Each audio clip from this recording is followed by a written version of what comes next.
Hello dear all students and स्वागत है आपका फिर से केमिस्ट्री क्वेस्ट में। और आज के वीडियो में हम लोग देखने वाले हैं एक topic called as extraction of metal. और एक्सट्रैक्शन ऑफ मेटल काफी इंपॉर्टेंट कंसेप्ट होता है बच्चे। पार्ट 3 को हम लोग शुरुआत कर रहे हैं और पार्ट 1 और पार्ट 2 जिन्होंने नहीं देखा होगा वो जरूर देखना, क्योंकि पार्ट 1 में हम लोगों ने किया था केमिकल प्रॉपर्टीज ऑफ मेटल, जिसके अंदर metal reaction with oxygen, acid के साथ, पानी के साथ, इस तरह से हमने रिएक्शंस को कवर किया था। पार्ट 2 में हम लोगों ने कवर किया था बच्चे आयोनिक कंपाउंड क्या होते हैं, आयोनिक कंपाउंड की प्रॉपर्टीज क्या होती है और फॉर्मेशन ऑफ आयोनिक कंपाउंड क्या होता है, ये हम लोगों ने देखने की कोशिश की थी। आज के वीडियो में एक्सट्रैक्शन ऑफ मेटल की बात करेंगे। मेटल को एक्सट्रैक्ट करने के लिए कौन से स्टेप इन्वॉल्व होते हैं, कौन से प्रोसेस होते हैं वहां पे, ये सारी जानकारी डिटेल में लेने की कोशिश करेंगे। तो बच्चे आपने बने रहना है एंड तक। तो चलो शुरुआत करते हैं। पहला कंसेप्ट आता है बच्चों, मैं आपसे पूछना चाहता हूं, जितने भी metals you get it in the nature, क्या तुम लोगों को वो फ्री स्टेट में मिलते हैं क्या?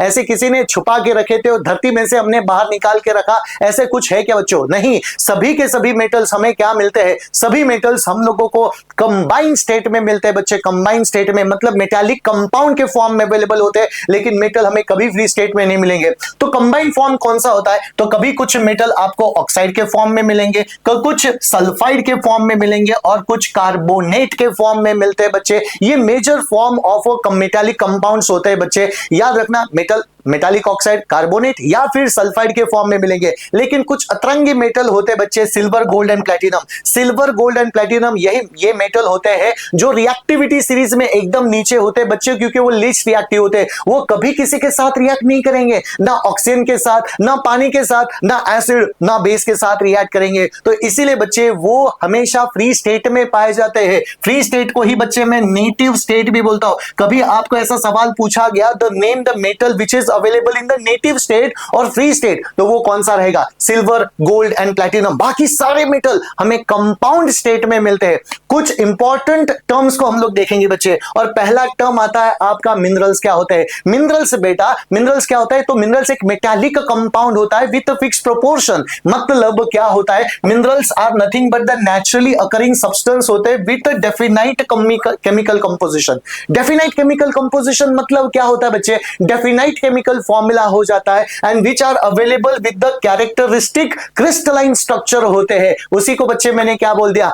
मिनरल मैंने बोल दिया। लेकिन मिनरल का और एक डेफिनेशन हो सकता है बच्चे आसान भाषा में। मिनरल्स क्या होते हैं? Minerals are nothing but your metallic compound होते हैं। मेटालिक कंपाउंड होते हैं and which is associated with what? Which is associated with earthly impurities के साथ एसोसिएटेड होते हैं। मतलब मेटालिक कंपाउंड है लेकिन associated with what? Earthly impurities के साथ एसोसिएटेड है। और इसी को बच्चे मैंने क्या बोल दिया?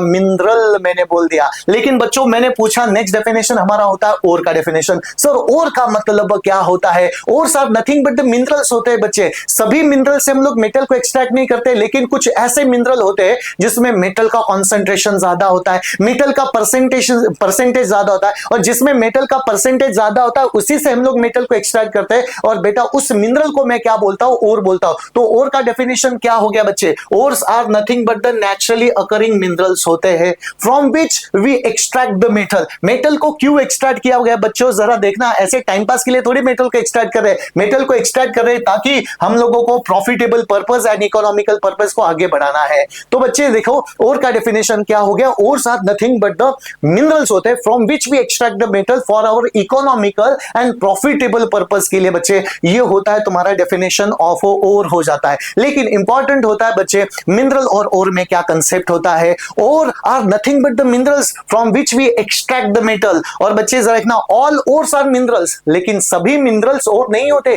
क्योंकि कुछ मिनरल में मेटल का कंसंट्रेशन कम होता है और कुछ मिनरल में मेटल का कंसंट्रेशन ज्यादा होता है। तो बच्चे सभी मिनरल ओर नहीं होते, लेकिन सभी ओर क्या होते हैं? तो मिनरल्स होते हैं। This is very beautiful concept. अब चलो बच्चों, जब ओर की बात की है तो कुछ मेटल के ओर जरा देख लेते हैं जो हमें काफी इंपॉर्टेंट है, एग्जाम में पूछे चले जाते हैं बच्चे। तो जरा देखना यहाँ पे जिंक के कौन से और होते हैं। तो जिंक का पहला मेजर और होता है बच्चे, होता है जिंक ब्लेंड होता है। जिंक ब्लेंड का फॉर्मूला क्या होता है दोस्तों? तो it is nothing but your ZnS होता है। जिंक सल्फाइड उसका केमिकल नाम हो जाता है। नेक्स्ट होता है बच्चे आपके लिए कैलामाइन होता है। कैलामाइन का फॉर्मूला क्या होता है? तो जिंक कार्बोनेट मतलब ZnCO3 होता है। यहां पे फोटो भी उसका दिया है। नेक्स्ट होता है बच्चे जिंसाइट होता है। Zincite is nothing but your zinc oxide होता है। यहां से बच्चे एक बात पता चली आप लोगों को, ये सभी मेटल कंबाइंड स्टेट में, और कौन से कंबाइंड स्टेट में? एक तो सल्फाइड कार्बोनेट, एक तो तुम्हारा क्या ऑक्साइड के फॉर्म में होते हैं बच्चे। मतलब ये सभी मिनरल्स होते हैं ये, लेकिन ये सभी ओर्स होते हैं जहां से हम लोग क्या कर रहे हैं? मेटल को एक्सट्रैक्ट करने की कोशिश कर रहे हैं। अब जरा देखते हैं बच्चे आयन का मेन ओर कौन सा होता है। रिमेंबर आयन एक बहुत ही इंपॉर्टेंट एलिमेंट होता है हमारे डे टू डे लाइफ में। तो इसके और कौन से होते हैं इनके बारे में चर्चा जरूर करेंगे। हेमेटाइट होता है, दूसरा मैग्नेटाइट होता है। हेमेटाइट, और बेटा hematite is nothing but your ferric oxide होता है। आयन 3 ऑक्साइड होता है बच्चे, फेरिक ऑक्साइड Fe2O3। लेकिन बच्चे एक होता है मैग्नेटाइट। मैग्नेटाइट एक मिक्स्ड ऑक्साइड होता है। इसका केमिकल रिएक्शन हमने पार्ट 1 में किया था बच्चे। जब आयन स्टीम के साथ रिएक्ट किया तो Fe3O4 एक मिक्स्ड ऑक्साइड बना, और इसको मैंने क्या बोल दिया बच्चे? Magnetite. Hematite and magnetite major ore होते हैं। चलो बच्चों आगे बढ़ लेते हैं। Aluminium, important ore for aluminium कौन होता है बच्चे? तो बॉक्साइट होता है। और बॉक्साइट का फॉर्मूला क्या रहेगा? तो बॉक्साइट का formula Al2O3 dot twice H2O रहेगा, और ये होता है आपके लिए बॉक्साइट। बाद में कोरंडम होता है, क्रायोलाइट होता है, लेकिन that is not important. Which is the more important? This is the bauxite, this is the chief ore बेटा, this is the main ore. Major ore होता है किसका? तो एल्यूमिनियम का होता है। लेकिन इसके आगे के जो ओर रहेंगे दैट इज मोस्ट इंपॉर्टेंट, क्योंकि आपके एनसीईआरटी में वही दिया बच्चे, कॉपर का ओर कौन सा रहेगा। ये हमेशा पूछा था। कॉपर के ओर को बच्चे मैंने क्या बोल दिया? चाल्कोसाइट बोल दिया। चाल्कोसाइट क्या होता है? तो it is nothing but your Cu2S होता है। कॉपर 1 क्यूप्रस सल्फाइड, और कॉपर की वैलेंसी यहां पे क्या बच्चे? तो कॉपर की वैलेंसी +1 है, याद रखना। Cus नहीं लिखना, क्यूप्रिक नहीं है, ये क्यूप्रस सल्फाइड हो गया। यहां पे कॉपर की वैलेंसी +1 है। इसको क्या बोला गया बच्चे? चाल्कोसाइट बोला गया, चाल्कोसाइट। चलो आगे बढ़ लेते। This is also very very important, ये हमेशा बोर्ड में पूछे जाने वाले सवाल है। मर्क्यूरी का मेजर ओर कौन सा होता है? तो मर्क्यूरी का मेजर ओर होता है बच्चे सिनबार। सिनबार का फॉर्मूला क्या हो गया बच्चे? सिनबार का फॉर्मूला HGS हो गया। ये आपने नोट डाउन करना है बच्चे, काफी इंपॉर्टेंट होता है। चलो तो देखते हैं लेड का और कौन सा होता है बच्चे। Lead is once again, lead का फॉर्मूला होता है PbS, मतलब लेड का जो और होता है उसका फॉर्मूला होता है PbS। उसको क्या बोला गया बच्चे? गैलिना बोला गया, Galina. This is also very important. यहां से हम लोगों को एक बात तो पता चली। क्या बात पता चली बच्चे? जनरली जितने भी हमने और के एग्जांपल देख लिए, तो सभी मेटल कौन से स्टेट में अवेलेबल है? सभी मेटल एक तो आपके ऑक्साइड के फॉर्म में अवेलेबल है, एक तो किसके फॉर्म में अवेलेबल है? सल्फाइड के फॉर्म में अवेलेबल है, एक तो बच्चे वो मेटल कार्बोनेट के फॉर्म में अवेलेबल है। मेटल कार्बोनेट मतलब वो सभी कंबाइंड स्टेट में है, और वो कभी हमें फ्री स्टेट में मिलते नहीं। और इसी से हमें क्या करना है बच्चे? मेटल को एक्सट्रैक्ट करना है। इसी को बच्चे हम लोग बोलते हैं मेटालर्जी। समझ में आ गया? चलो आगे बढ़ लेते हैं। नाउ ये जो मेटल्स होते हैं रिएक्टिविटी सीरीज के सारे मेटल्स है। It start with the potassium, और नीचे जाते जाते प्लेटिनम आपका हो जाता है।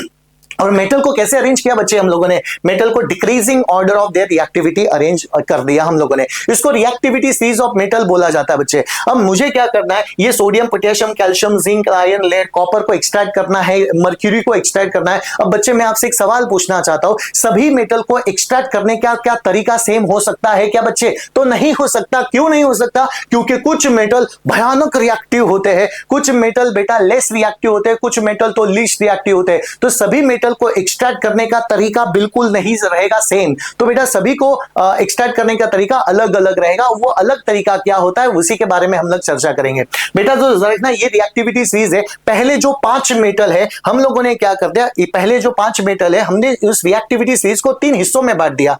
3 हिस्सों में पहले 5 मेटल को मैंने बोल दिया मोस्ट रिएक्टिव मेटल होते हैं, मोस्ट रिएक्टिव मेटल। और ये होते हैं आपके मिडल ऑर्डर वाले, राइट ना बच्चा? ये तुम्हारा लेस रिएक्टिव होते हैं, और ये तुम्हारे क्या होते हैं बच्चे? तो लीस्ट रिएक्टिव मेटल हो जाते हैं। ये तो रिएक्ट ही नहीं करेंगे। और बेटा देखना हमने क्या कर दिया? मेटल को बेटा 3 हिस्सों में बांट दिया, मोस्ट रिएक्टिव वाले, मिडल ऑर्डर वाले एंड लोअर ऑर्डर वाले मेटल को। इन सभी को एक्सट्रैक्ट करने का तरीका अलग अलग रहेगा बच्चों। तो जरा देखो इसी के बारे में हम लोग चर्चा जरा करने वाले हैं। तो जरा देखना यहाँ पे कौन सा पहला स्टेप कौन सा आता है बेटा? कोई भी कोई भी मेटल को एक्सट्रैक्ट करने का तरीका कैसे होता है, पहले तो मुझे क्या ढूंढना पड़ेगा बच्चे, ओर को ढूंढना पड़ेगा। अच्छा, ओर को अगर मैंने इंडस्ट्री में लाया तो ओर को क्या करना पड़ेगा बेटा, उसको कूटना पड़ेगा मतलब उसको छोटे छोटे टुकड़ों में कन्वर्ट करना पड़ेगा, और उस टुकड़ों में कन्वर्ट करने के प्रोसेस को मैं क्या बोलता हूं बच्चे, पल्वराइजेशन। तो मैंने क्या बोला, पल्वराइजेशन ऑफ ओर मैंने कर दिया। पल्वराइजेशन मतलब बड़े बड़े पत्थरों को मैंने छोटे छोटे में कन्वर्ट कर दिया,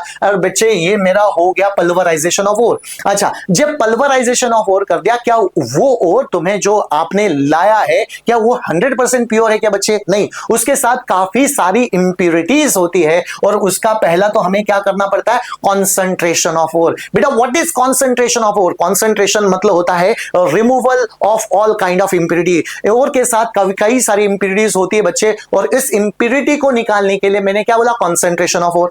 कॉन्सेंट्रेशन ऑफ ओर को बच्चे एनरिचमेंट ऑफ ओर बोला गया, ड्रेसिंग ऑफ ओर उसको बोला जाता है। और बाद में क्या करते हैं बेटा, जो मेटल हाई रिएक्टिविटी वाले होते हैं, कुछ मेटल होते हैं लो रिएक्टिविटी वाले, और कुछ लीस्ट रिएक्टिविटी वाले मेटल है, हमने उसको 3 हिस्सों में बांट दिया। अब बच्चे जरा देखना, हमें क्या करना पड़ता है, जो ओर होता है ना मिडल या फिर लो रिएक्टिविटी वालों को हम लोग क्या करते हैं बेटा, पहले तो उसको ऑक्साइड में कन्वर्ट करते हैं। जरा देखो बच्चों, यहां पे क्या करना है, हमें पहले तो लेना है ओर। अच्छा, ओर का क्या करना है बच्चे, हमें कॉन्सेंट्रेशन ऑफ ओर करना है। जरा देखो बच्चे, ये स्टेप वाइज प्रोसेस होता है, कॉन्सेंट्रेशन ऑफ ओर। अच्छा, कॉन्सेंट्रेटेड ओर को हमें क्या करना है बच्चे, जो कॉन्सेंट्रेटेड ओर को मुझे किस में कन्वर्ट करना पड़ेगा, ऑक्साइड में कन्वर्ट करना पड़ेगा। Sir why it is convert into oxide? क्योंकि बेटा एक बार मेटल ऑक्साइड में कन्वर्ट हो गया तो it is easy to remove oxygen. एक चीज हमेशा याद रखो, जब भी बच्चों मैंने लिया जिंक कार्बोनेट या फिर बच्चे मैंने लिया zinc sulphide, it is very difficult to remove carbonate, और सल्फाइड को डिफिकल्ट होता है बच्चे रिमूव करना, लेकिन it is very easy to remove oxygen. Oxygen को निकालना आसान होता है, तो इसीलिए बच्चे हम लोग क्या करते हैं, कार्बोनेट या फिर सल्फाइड के ओर को किस में कन्वर्ट करते हैं, ऑक्साइड में कन्वर्ट करते हैं। एक बार ऑक्साइड में कन्वर्ट हो गया बच्चे, यही तो कॉन्सेंट्रेटेड ओर कन्वर्ट इनटू ऑक्साइड। और रिमूवल ऑफ ऑक्सीजन को मैं क्या बोलता हूं बच्चे, रिडक्शन ऑफ मेटालिक ऑक्साइड। मैंने क्या बोल दिया बच्चे, रिडक्शन ऑफ मेटालिक ऑक्साइड।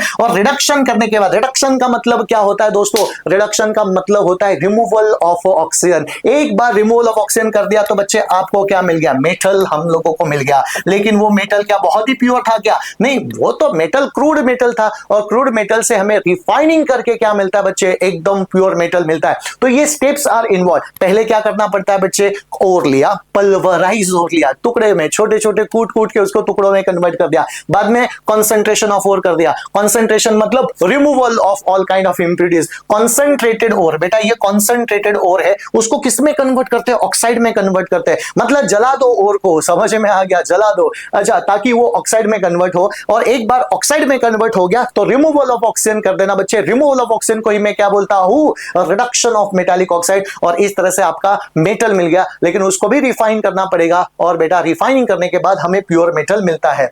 अच्छा, तो हम लोगों ने क्या कर दिया बच्चे, ये स्टेप को याद रखो, बाद में हम लोग देखते हैं कैसे इसको एक्सट्रैक्ट किया जाता है, कौन से स्टेप इन्वॉल्व होते हैं। तो बच्चे में लिखा कॉन्सेंट्रेशन, एनरिचमेंट और ड्रेसिंग ऑफ ओर। अच्छा, क्या होता है पहले तो जरा देखना बच्चे, अगर मेरे पास ये ओर होता है, इमेजिन कर लो ये छोटा सा टुकड़ा है, किसका है तो बच्चे ओर का टुकड़ा है, समझ में आ गया, छोटा सा पार्ट है ना। इसके साथ है ना कई सारी इंप्योरिटीज होने वाली, कई सारी इंप्योरिटीज, और जो इंप्योरिटीज रहेगी ना बच्चे, उसको ही मैं क्या बोलता हूं बच्चे, गैंग पार्टिकल, गैंग बोलता हूं। गैंग का मतलब क्या होता है, the impurities associated with the ore. बेटा ये गैंग मतलब क्या होता है, this is nothing but your impurities होती है, and this impurities associated with the major ore. और इसी को मैंने क्या बोल दिया बच्चे, तो गैंग पार्टिकल मैंने बोल दिया। इसी को बच्चे जरा देखो डेफिनेशन में, the unwanted earthy and the chalky impurities, rocky impurities such as soil, sand and other non valuable material. जो भी इंप्योरिटीज है बच्चे, आसान भाषा में और के साथ जो भी इंप्योरिटीज होती है उसको मैंने क्या बोल दिया, गैंग बोल दिया। और कुछ भी करके हमें क्या करना है बच्चे, तो पहले गैंग को निकालना पड़ता है, और गैंग को मतलब रिमूवल ऑफ इंप्योरिटीज करना पड़ता है। तो क्यों ना बच्चे एग्जाम्पल को शुरुआत किया जाए। पहले तो हम लोग क्या करेंगे, लो रिएक्टिविटी वाला मेटल होता है। लो रिएक्टिविटी वाला मेटल कौन सा होता है बच्चे, पहले तो हम लोग मर्क्यूरी को एक्सट्रैक्ट करने की कोशिश जरा करेंगे। मर्क्यूरी रिएक्टिविटी सीरीज में काफी नीचे था, कॉपर के भी नीचे आता है, मतलब उसकी रिएक्टिविटी वैसे भी बहुत ही कम होती है। सिनेबार उसका मेजर ओर होता है। सिनेबार ओर हो गया तो बच्चे पहले तो मुझे क्या करना पड़ेगा, पहले तो कॉन्सेंट्रेशन ऑफ ओर करना पड़ेगा। Sir what is mean by concentration? Concentration मतलब removal of all kind of impurities. Beta concentration के अलग अलग टेक्निक्स होते हैं, एक होता है फिजिकल टेक्निक, एक होता है केमिकल, लेकिन वो हमें अभी करने की जरूरत नहीं है। मैं डायरेक्टली आना चाहता हूं, बेटा हमने ऐसा विजुअलाइज करो कि कॉन्सेंट्रेशन ऑफ ओर मैंने कर दिया। अब कॉन्सेंट्रेटेड ओर को मुझे किस में कन्वर्ट करना पड़ेगा बेटा? तो ऑक्साइड में कन्वर्ट करना पड़ेगा। ऑक्साइड में कन्वर्ट करना है, HgS को ऑक्साइड में कन्वर्ट करना है तो क्या करना पड़ेगा बच्चों? जलाना पड़ेगा। जलाना पड़ेगा, वो भी इन एक्सेस ऑफ ऑक्सीजन जलाना पड़ेगा। इसी एक्सेस ऑफ ऑक्सीजन को जलाने की प्रक्रिया को मैं बोलता हूं बच्चे रोस्टिंग। इस प्रोसेस को बोलता हूं रोस्टिंग। बेटा याद रखना, आगे जाके पढ़ने वाले हैं। तो ये जो सल्फाइड है उसको मैं रोस्ट करूंगा। अच्छा, रोस्टिंग करने के बाद बच्चे क्या हो जाता है, जो मर्क्यूरी होता है वो ऑक्सीजन के साथ कंबाइन करेगा। मर्क्यूरी ऑक्सीजन के साथ कंबाइन करके मर्क्यूरी ऑक्साइड बनाता है। सल्फर ऑक्सीजन के साथ रिएक्ट करके क्या बनाता है बेटा? Sulphur dioxide. इस तरह से मर्क्यूरी सल्फाइड सिनेबार को मैंने मर्क्यूरी ऑक्साइड में कन्वर्ट कर दिया। बच्चे इक्वेशन को बैलेंस करना है कि नहीं बच्चे? इक्वेशन तो बैलेंस नहीं किया तो जीरो वैसे भी मार्क्स आपको मिलने वाले। तो बच्चे मैंने क्या कर दिया, पहले तो इक्वेशन को इस तरह से मैंने बैलेंस कर दिया। इक्वेशन को बैलेंस करने के बाद बच्चे एक दिमाग में बात डाल के देखो कि पहले तो हमें किस में कन्वर्ट करना है? ऑक्साइड में कन्वर्ट करना है, because it is very difficult to remove oxygen. तो हम लोग क्या कर ले, it is very difficult to remove sulphide और कार्बोनेट, लेकिन it is easy to remove oxygen. समझ में आ गया बच्चे? तो हम लोग क्या करते हैं, पहले ऑक्साइड में कन्वर्ट कर देते हैं। अब बच्चों इंपॉर्टेंट होता है यहां पे रिमूवल ऑफ ऑक्सीजन करना है। अब रिमूवल ऑफ ऑक्सीजन करना है तो हमें कोई एक्सटर्नल रिड्यूसिंग एजेंट की जरूरत नहीं पड़ने वाली। कोई एक्सटर्नल रिड्यूसिंग एजेंट क्या होता है? ऐसा एजेंट जो ऑक्सीजन को निकाले। और बेटा reducing agent, best reducing agent कौन होता है? तो कार्बन होता है। यहां पे हमें कार्बन की जरूरत नहीं पड़ने वाली, क्योंकि बेटा मर्क्यूरी का और ऑक्सीजन का बॉन्ड वैसे भी वीक होता है, क्योंकि जैसे नीचे नीचे जाओगे रिएक्टिविटी टुवर्ड्स ऑक्सीजन क्या हो जाती है? कम हो जाती है। इसका मतलब बेटा mercury has a less affinity for oxygen. अब मर्क्यूरी ऑक्साइड को डायरेक्टली गर्म भी आप लोग करोगे ना तो आपको मिल जाता है मर्क्यूरी प्लस ऑक्सीजन मिल गया बच्चे, और इक्वेशन को आपने यहां पे बैलेंस कर दिया। और इस तरह से बेटा एक्सट्रैक्शन ऑफ मेटल हम लोगों ने कर दिया। कहां से? तो सिनेबार से। ये मर्क्यूरी का एक्सट्रैक्शन होता है। प्लीज नोट बच्चों यहां पे नो रिड्यूसिंग एजेंट। हम लोग कोई भी रिड्यूसिंग एजेंट का इस्तेमाल नहीं करने वाले, मतलब कोई भी यहां पे कार्बन वगैरह नहीं लेने वाले। याद रखना, मर्क्यूरी के लिए कोई रिड्यूसिंग एजेंट नहीं लगेगा, क्योंकि वो वैसे भी उनकी रिएक्टिविटी कम हो जाती है, तो वहां पे रिड्यूसिंग एजेंट का काम हमें लगता नहीं। तो रिड्यूसिंग एजेंट कहां पे यूज करते हैं बच्चे? जरा देखना, यहां पे रिड्यूसिंग एजेंट का इस्तेमाल किया जाता है। ये मिडल ऑर्डर वाले होते हैं ना, क्योंकि इनका अच्छा खासा रिएक्टिविटी टुवर्ड्स ऑक्सीजन होता है। यहां पे ये ऑक्साइड में कन्वर्ट करने के बाद यहां पे रिड्यूसिंग एजेंट का इस्तेमाल किया जाता है। लाइक कार्बन हो गया, हाइड्रोजन हो जाता है, कार्बन मोनोऑक्साइड हो गया, लेकिन टेक्स्ट बुक में हमें कार्बन दिया, तो हम लोग बेस्ट रिड्यूसिंग एजेंट का इस्तेमाल करेंगे, दैट इज कार्बन। अच्छा, इनकी रिएक्टिविटी टुवर्ड्स ऑक्सीजन वैसे भी कम होती है, तो नो रिड्यूसिंग एजेंट। और ये तो बच्चे इलेक्ट्रोलिटिक रिडक्शन से हम लोग निकालते हैं। चलो आगे बढ़ लेते हैं। इस तरह से बच्चे हमने तो क्या कर दिया, मर्क्यूरी का कर दिया। अब यहां पे क्वेश्चन पूछा है 2024 में, last year, name the ore of mercury and state the form in which it is found. Name of mercury. The name of mercury क्या होता है बच्चे? तो HgS होता है। सिनेबार उसका नाम हो गया। समझ में आ गया? सिनेबार उसका नाम हो गया। Right the chemical equation along with the condition required for the reaction involve in the extraction of a mercury. पहला काम क्या करो बच्चों? पल्वराइज, मतलब ये तो पल्वराइज हो गया। कॉन्सेंट्रेशन करो, कॉन्सेंट्रेशन के बाद उसको रोस्ट करो। अच्छा, रोस्ट मतलब एक्सेस ऑफ एयर में जलाओ। एक्सेस ऑफ एयर में जलाए तो मर्क्यूरी का mercury oxide plus sulphur dioxide हो गया बच्चे। इक्वेशन को क्या करना है? बैलेंस करो। अच्छा, इक्वेशन को बैलेंस करने के बाद आपको जो मर्क्यूरी ऑक्साइड मिला, यहां पे कोई रिड्यूसिंग एजेंट इस्तेमाल करने की जरूरत नहीं। अभी पिछले स्लाइड में हमने देखा कोई रिड्यूसिंग एजेंट का इस्तेमाल नहीं करना बच्चे। मर्क्यूरी ऑक्साइड को बच्चे बस गर्म कर दिया और आपको मिल गया मर्क्यूरी प्लस ऑक्सीजन मिल जाता है। चलो आगे बढ़ लेते हैं। आगे बढ़ेंगे, क्या है कंसेप्ट को जरा देख लेते हैं। अब कॉपर को एक्सट्रैक्ट कर लेते हैं बच्चे। जरा देखना, कॉपर और मर्क्यूरी कहां पे होता है बच्चे? नीचे होता है। तो वैसे भी उनकी oxygen toward the reaction, the affinity towards oxygen क्या हो जाती है? वैसे भी कम हो जाती है। तो वहां पे कोई रिड्यूसिंग एजेंट नहीं इस्तेमाल करेगा। याद रखना बच्चे, वादा है, कोई रिड्यूसिंग एजेंट का इस्तेमाल नहीं। कभी कार्बन का इस्तेमाल नहीं करना, दिमाग में ये बात डाल देना आप लोगों ने। पहला तो मैंने क्या कर दिया, चाल्कोसाइड लिया। बेटा देखना कॉपर का मेन और कौन सा होता है, तो चाल्कोसाइड होता है, क्यूप्रस सल्फाइड होता है, कॉपर की 1 वैलेंसी होगी। अच्छा पहले तो सल्फाइड हो गया, एक काम करो सल्फाइड हो गया तो उसको पहले तो रोस्ट कर देना। रोस्ट करो मतलब क्या, पहले तो उसको ऑक्साइड में कन्वर्ट करना है। अच्छा ऑक्साइड में कन्वर्ट करना है तो आपको क्या करना पड़ेगा, एक्सेस ऑफ ऑक्सीजन में उसको जलाना पड़ेगा बच्चे, जला दे तो what you will be getting, तुम्हें मिल जाता है बच्चे क्यूप्रस ऑक्साइड प्लस आपको मिल गया क्या, सल्फर डाइऑक्साइड गैस। क्या इक्वेशन बैलेंस है क्या रे बच्चों, इक्वेशन बैलेंस, ये दो इक्वेशन को बैलेंस कर लेते हैं और इक्वेशन को बैलेंस ना करने से बेटा तुम्हारे मार्क्स तो जा सकते हैं। इक्वेशन को कैसे बैलेंस कर लेते हैं बच्चों, जरा देखना, ये सल्फर एक है, सल्फर एक है, ऑक्सीजन 2 है, ऑक्सीजन यहाँ पे 3 है, तो मैंने क्या कर दिया और को इवन में कन्वर्ट कर दिया। कॉपर कितने हो गए बेटा, कॉपर तो तुम्हारे 4 हो जाते हैं, यहाँ पे 2 है तो यहाँ पे मैंने 2 से गुना कर दिया। सल्फर कितने हो गए, सल्फर आपके 2 हो गए तो यहाँ पे 2 से गुना कर दिया, सल्फर आपके 2 हो गए। लेकिन ऑक्सीजन कितने हो गए बच्चे, ऑक्सीजन ये 4 और ये 2 6 हो जाते हैं, तो बच्चे मैंने यहाँ से 3 से गुना कर दिया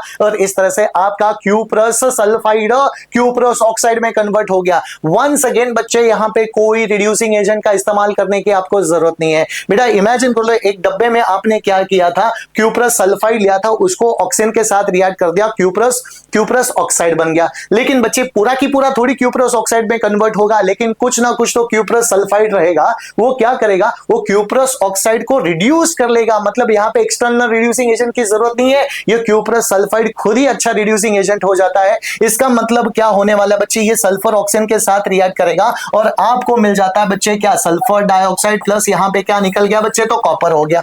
अच्छा क्या इक्वेशन बैलेंस्ड है क्या बच्चों, इक्वेशन तो बैलेंस नहीं है। कैसे बैलेंस नहीं है, क्योंकि ऑक्सीजन यहाँ पे 2 है, यहाँ पे एक ही ऑक्सीजन है, तो मैंने क्या कर दिया, ऑक्सीजन को 2 से गुना कर दिया, ऑक्सीजन आपके 2 हो गए। लेकिन बच्चे मुझे बता कॉपर कितने हो गए, ये 4 कॉपर और ये 6, तो यहाँ पे हो जाते हैं आपके 6 कॉपर। बेटा तो याद रखना यहाँ पे भी हम लोगों ने कोई रिड्यूसिंग एजेंट का इस्तेमाल नहीं किया तो बच्चे, लेकिन यहाँ पे 2 टर्म निकल के आ गए। कौन से 2 टर्म, एक होता है रोस्टिंग और एक होता है कोई रिड्यूसिंग एजेंट का इस्तेमाल हमने किया नहीं है। बच्चे याद रखना रोस्टिंग से गैस कौन सा निकल रहा है, SO2 गैस यहाँ पे निकल रहा है। रोस्टिंग मतलब क्या होता है, कॉन्सेंट्रेटेड ओर को हम लोग जलाते हैं, इन एक्सेस ऑफ एयर में जला दिया, एक्सेस ऑफ एयर में जला दिया तो मैंने उसको क्या बोल दिया बच्चे, रोस्टिंग बोल दिया। नाउ अब आते हैं मिडल ऑर्डर वाले के ऊपर बच्चे। देखो एक होता है लो रिएक्टिविटी वालों को कैसे एक्सट्रैक्ट कर दिया बच्चे, हमने तो पहले तो सल्फाइड की ओर लिए थे, उसको रोस्ट कर दिया, कोई रिड्यूसिंग एजेंट का इस्तेमाल हमें करने की जरूरत नहीं पड़ी। लेकिन बच्चे अब आयरन ले लो, जिंक या फिर लेड मेटल या फिर बच्चे बीच वाला कोई भी मेटल लेना। अब ये जो मेटल्स होते हैं अच्छी खासी टेंडेंसी टुवर्ड्स ऑक्सीजन होती है, तो उनको ऑक्सीजन हमें निकालना बहुत ही इंपॉर्टेंट हो जाता है। अब जरा देखो बच्चे इसको कैसे करते हैं। पहले तो this metals are available in the sulphide और कार्बोनेट के ओर में अवेलेबल होते हैं। कौन से ओर में अवेलेबल होते हैं, एक तो सल्फाइड के ओर में अवेलेबल है, एक तो कार्बोनेट के ओर में अवेलेबल होते हैं। तो बच्चे हमें उनका करना क्या पड़ता है, हमें तो पहले करना पड़ता है अगर सल्फाइड के फॉर्म में अवेलेबल है तो उसको ऑक्साइड में कन्वर्ट करो। बच्चों याद रखो, जैसे बच्चों मैंने पूछा ये जिंक सल्फाइड है और ये जिंक कार्बोनेट है। अच्छा देखो it is very difficult to remove, क्या कार्बोनेट या फिर सल्फाइड को निकालना बहुत डिफिकल्ट हो जाता है। लेकिन बच्चे एक बार उसको ऑक्साइड में कन्वर्ट कर दिया, ऑक्साइड में कन्वर्ट कर दिया तो it is very easy to remove oxygen, it is very easy to remove oxygen बेटा। तो हम लोग क्या करते हैं, कुछ भी करके इस सल्फाइड कार्बोनेट को किस में कन्वर्ट करते हैं, तो ऑक्साइड में कन्वर्ट करते हैं। बाय यूजिंग रिड्यूसिंग एजेंट आप लोग ऑक्सीजन को खींच के बाहर निकाल सकते हो। लेकिन बच्चों इंपॉर्टेंट होता है सर सल्फाइड एंड कार्बोनेट के ओर को कैसे ऑक्साइड में कन्वर्ट किया जाए, और यही समस्या होती है। तो बच्चे कुछ भी करके याद रखना, जितने भी सल्फाइड के ओर होते हैं तो हम लोग क्या करते हैं, एक तो उसको रोस्टिंग कर लेते हैं या फिर बच्चे उसका क्या कर लेते हैं, हम लोग कैल्सिनेशन कर लेते हैं। अरे sir what is mean bye roasting and what is mean bye calcination, एक चीज हमेशा याद रखो बच्चों, इसको डे टू डे लाइफ के रिलेटेड अप्लाई कर लेना। और रोस्टिंग क्या होता है, रोस्टिंग मतलब किसी खाना अगर आपने बारबेक्यू में चले गए तो हम क्या करते हैं, खाने को रोस्ट करते हैं। रोस्ट करते हैं मतलब क्या, कोयले के ऊपर एक्सेस में उसको जलाते हैं, एक्सेस ऑफ एयर में उसको जलाते हैं। तो बच्चे इसी को मैंने क्या बोल दिया, रोस्टिंग बोल दिया। तो बच्चे हमेशा याद रखना रोस्टिंग ऑफ ओर क्या होता है, हीटिंग करना है, ओर को जलाना है in presence of excess of air. क्या करना है बच्चे? एक्सेस ऑफ एयर में उसको हमें जलाना है। तो रोस्टिंग मतलब होता है हीटिंग ऑफ ओर। बच्चों देखना, heating of concentrated ore in presence of excess of air. तो बच्चे मैंने क्या लिया? In presence of excess of air. बच्चों यहां पे लिखना चाहता हूं एक्सेस ऑफ एयर में मैंने उसको जला दिया है। और बच्चे इसी को मैंने क्या बोला? Heating of ore in excess of air, ताकि वो किस में कन्वर्ट हो जाए? ऑक्साइड में कन्वर्ट हो जाए। लेकिन सर कैल्सिनेशन, जिसको रोस्टिंग आता है ना बच्चे, उसको कैल्सिनेशन आता ही आता है, क्योंकि रोस्टिंग और कैल्सिनेशन अपोजिट होता है। तो यहां पे क्या लिखूंगा? Heating of ore in limited supply of air, in the limited supply of air. और इस तरह से हमारा क्या हो जाता है बच्चे? कैल्सिनेशन हो जाता है। लेकिन सवाल ये है सर रोस्टिंग किसको करना है और कैल्सिनेट किसको करना है? एकदम आसान सी टेक्निक होती है बच्चे, याद रखना। अब बच्चों जरा देखना, एकदम सिंपल टेक्निक है, 100% ये बहुत ही कामयाब टेक्निक होती है आपके लिए। बच्चे जरा देखना, अब तुम्हारे सामने ये दो और है, समझे ना? किसको रोस्ट करना है, किसको कैल्सिनेट करना है। याद रखना बच्चे, इसके अंदर कोई ऑक्सीजन है क्या? रिमेंबर, सल्फाइड के अंदर ऑक्सीजन है क्या? नहीं। तो उसको ऑक्सीजन में ऑक्साइड में कन्वर्ट करना है। इसका मतलब बच्चे उसको एक्सेस ऑफ ऑक्सीजन के साथ रिएक्ट करना पड़ेगा। एक्सेस ऑफ ऑक्सीजन, ताकि वो किस में कन्वर्ट हो? सल्फाइड में कन्वर्ट हो। ये कार्बोनेट का और है सर, इसमें तो ऑलरेडी ऑक्सीजन है, ऑलरेडी ऑक्सीजन है, तो उसको लिमिटेड सप्लाई ऑफ एयर में गर्म करना है। इसका मतलब कॉमन सेंस होता है बच्चे, सल्फाइड ओर को क्या करो आप लोग? सल्फाइड ओर को आप लोग करो रोस्ट, समझे ना? रोस्टिंग करो, रोस्टिंग। और जितने भी कार्बोनेट के ओर होते हैं, कार्बोनेट के ओर को हम लोग क्या कर रहे हैं बच्चे? कैल्सिनेट हम लोग करते हैं, कैल्सिनेशन। इसका मतलब बच्चे zinc is going to react with the oxygen, तो जिंक ऑक्साइड मिल जाता है और सल्फर का मिल जाता है सल्फर डाइऑक्साइड। इतना इजी वाला कंसेप्ट हो गया आपका। लेकिन बच्चे इक्वेशन तो बैलेंस करना है, तो यहां पे 2 हो गया, यहां पे 2 हो गया, यहां पे 2, और बच्चे यहां पे 3 हो गया। इस तरह से केमिकल इक्वेशन बैलेंस कर दिया हमने। चैप्टर नंबर 1 में भी पढ़ा था बच्चे, किसी भी मेटल कार्बोनेट को गर्म करो, किसी भी मेटल कार्बोनेट को गर्म करो तो आपको क्या मिल जाता है बच्चे? Zinc oxide plus carbon dioxide. बेटा यही तो हमने लाइमस्टोन को गर्म किया था, कैल्शियम कार्बोनेट को गर्म किया तो कैल्शियम ऑक्साइड निकला था प्लस कार्बन डाइऑक्साइड। कार्बोनेट से गैस कौन सा निकलेगा बच्चे? तो कार्बन डाइऑक्साइड गैस निकलने वाला है, तो जिंक ऑक्साइड। बेटा यू टेल मी, चाहे आप लोग रोस्ट करो या कैल्सिनेट करो, बच्चे देखना है, रोस्ट करो या कैल्सिनेट करो, आपको मिलने क्या वाला है? जिंक ऑक्साइड ही तो मिलने वाला है ना बच्चे। मेरा पर्पस तो सेटिस्फाई हो रहा है ना, मेरा पर्पस तो सर हो रहा है ना, क्या? ऑक्साइड में कन्वर्ट करना है। एक तो रोस्ट करो, एक तो कैल्सिनेट करो। लेकिन बच्चों एक चीज याद रखना, रोस्टिंग किसमें होता है? In presence of excess of air. समझ में आ गया? In presence of excess of oxygen, excess of air. और ये क्या होता है? In limited supply of air. समझ में आ गया? अब बच्चे जब रोस्टिंग होता है तो गैस कौन सा निकलता है? गैस निकलता है आपका SO2। जब कैल्सिनेट करते हो तो गैस कौन सा निकलता है? CO2। अच्छा, रोस्ट किसको किया जाता है? सल्फाइड ओर को रोस्ट किया जाता है। एंड कार्बोनेट के ओर को क्या करते हैं बच्चे? कार्बोनेट के ओर को हम लोग क्या करते हैं बच्चे? तो कैल्सिनेट कर लेते हैं। चलो कुछ एग्जांपल के साथ हम लोग कर लेते हैं। अब बच्चे मैं आपको एग्जांपल दूंगा, आपको बताना है कि रोस्ट कर रहे हो या कैल्सिनेट करो विद बैलेंस केमिकल इक्वेशन। जैसे बच्चों मैंने यहां पे दे दिया आप लोगों को लेड कार्बोनेट, ठीक है ना? नेक्स्ट आपको दिया नेक्स्ट आपको दिया ये केमिकल कंपाउंड। चलो देख लेते हैं कौन क्या कर लेता है। ठीक है बच्चों, देखो पहले तो आ गया कार्बोनेट। जैसे कार्बोनेट और स्टक हो गया बच्चे, कार्बोनेट और आ गया तो कैल्सिनेट हमें करना है। कैल्सिनेट करोगे तो बच्चे इसको गर्म करोगे बेटा इन अब्सेंस ऑफ एयर और very limited supply of air, तो what you will be getting? PbO plus CO2 gas निकला, CO2, तो बच्चे मैंने उसको बोल दिया कैल्सिनेशन हो गया। क्या हो गया दोस्तों? तो कैल्सिनेशन हो गया। चलो आगे बढ़ते। नाउ सल्फाइड का और आ गया, उसको ऑक्सीजन के साथ रिएक्ट कर ले, इसको भी ऑक्सीजन के साथ रिएक्ट कर लेना। समझ में आ गया? अब बच्चे कितना आसान हो जाता है। यहां पे वंस अगेन आपको क्या मिला? PbO प्लस CO2 मिल गया। अच्छा नीचे भी क्या मिला? एकदम पैटर्न के साथ, एकदम आइडेंटिकल रिएक्शन। ये सिनेबार होता है, नीचे ऊपर वाला क्या होता है बच्चे? गैलीना होता है। जरा देखना। नाउ अगर बच्चों यहां पे लिख दिया तो what you will be getting? HgO plus SO2। ये दोनों के दोनों रिएक्शन कौन से हो गए बच्चे? ये दोनों के दोनों रिएक्शन आपके रोस्टिंग हो जाते हैं। इजी है, समझ में आ गया? इक्वेशन को मैंने अभी बैलेंस बैलेंस नहीं किया बच्चे, चलो बैलेंस भी कर लेते हैं, ज्यादा टेंशन ही रखेंगे। तो बेटा इक्वेशन को बैलेंस करना एकदम आइडेंटिकल हो जाता है, ऊपर का इक्वेशन और नीचे का इक्वेशन एकदम बैलेंस्ड हो जाता है। चलो एक पैटर्न के अनुसार वो बैलेंस्ड हो गया। तो इस तरह से बच्चे चाहे आप लोग रोस्टिंग करो या फिर कैल्सिनेशन करो, ऑक्साइड में उसको कन्वर्ट होना ही होना है।